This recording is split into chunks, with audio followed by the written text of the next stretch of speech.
The first small molecule that I wanted to talk about in terms of transport is NADH. And this is going to be the only example where we're not actually transporting it into the mitochondria. So what happens to the NADH that's produced from glycolysis? You will recall that 2 molecules of NADH are made per molecule of glucose.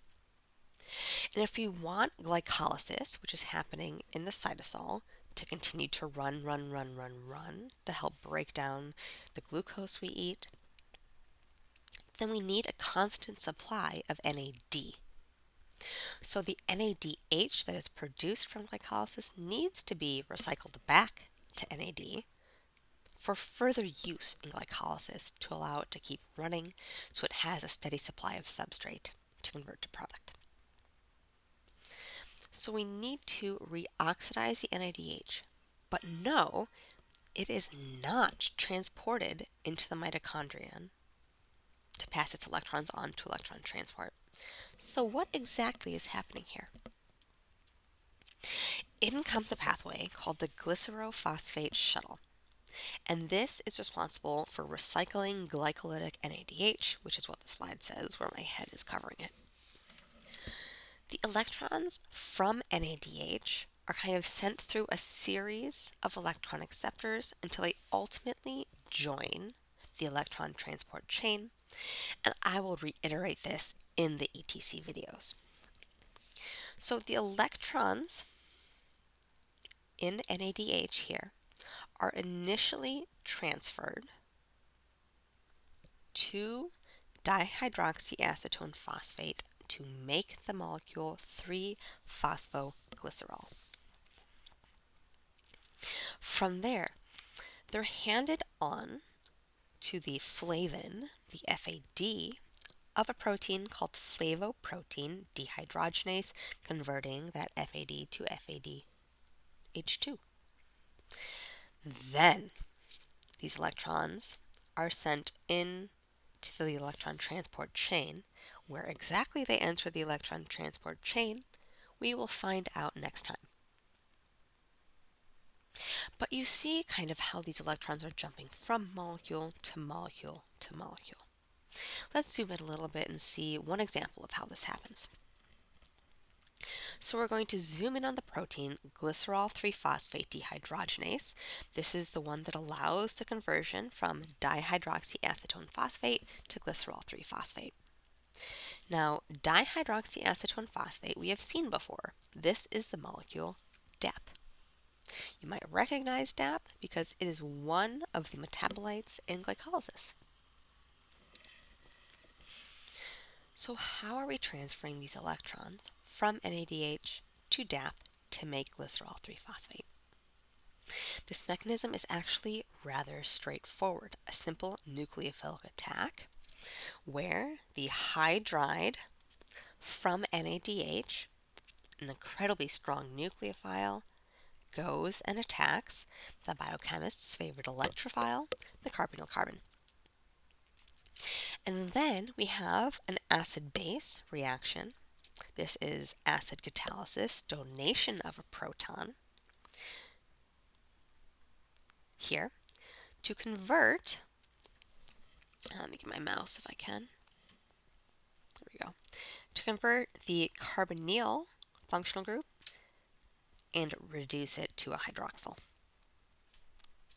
Let's zoom in just a little bit more to see how some interactions happening in the protein facilitate this chemistry. We should be fairly comfortable by now thinking about these types of interactions, even though I know looking at these types of three-dimensional structures is likely uncomfortable for most of you. So what's happening here, folks? So on the left-hand side, we have kind of a zoomed-in image of what the NADH or NAD looks like in the binding site. And on the right-hand side, we have a different view of the binding site where we can see both the NAD or NADH and the DAP or glycerol 3-phosphate as well. Let's start on the left. So NAD has this structure with a nitrogenous base, some sugars, and here in the middle are 2 phosphates. these two phosphates each bear a negative charge, right?